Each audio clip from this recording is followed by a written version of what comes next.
Le pipeau de Virgile.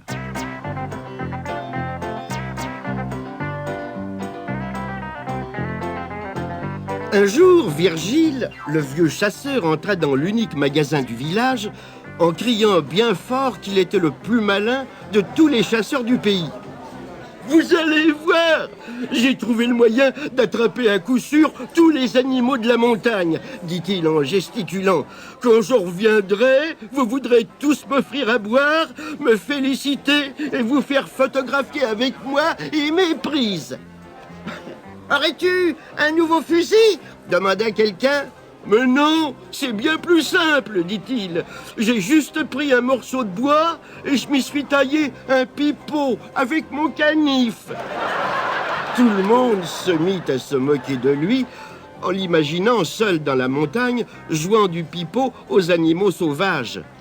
Mais il leur lança un regard plein de défis. Quand je souffle dans ce pipeau, je peux imiter n'importe quel cri d'animal. Le cerf, le raton laveur, le putois. « Espèce de putois !» dit quelqu'un. Virgile, vexé, sortit en bougonnant, son vieux fusil dans une main, son pipeau dans l'autre, et partit vers la montagne. Arrivé dans la forêt, il souffla dans son pipeau et imita le cri du cerf. Un jeune cerf l'entendit et apparut. Pan !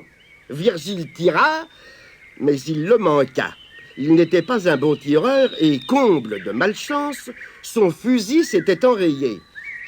Mais le cerf, qui s'était enfui épouvanté, n'était pas le seul animal de la montagne à avoir entendu le pipeau. Un énorme chat sauvage s'était réveillé. Il se léchait les babines à l'idée de manger un cerf dodu. Mais en suivant la direction d'où était venu le bruit, il ne trouva que le vieux Virgile. Il se consola en pensant que celui-ci ferait un excellent dîner. Virgile souffla vite dans son pipeau pour imiter le rugissement du puma.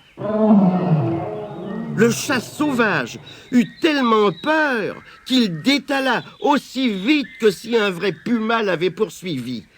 Mais le chat sauvage n'était pas le seul animal de la montagne à avoir entendu ce qu'il croyait être le rugissement d'un puma. Une femelle puma, affamée, accourait en sautant de branche en branche, pensant que son compagnon l'appelait. Elle ne vit que le vieux Virgile, mais se dit qu'il ferait un bon dîner. Vite, Virgile souffla dans son pipeau et imita le grognement d'un ours gris. Elle eut tellement peur qu'elle s'enfuit comme si c'était vraiment un ours gris. Mais la femelle du puma n'était pas le seul animal de la montagne à avoir entendu ce qu'il croyait être le grognement d'un ours.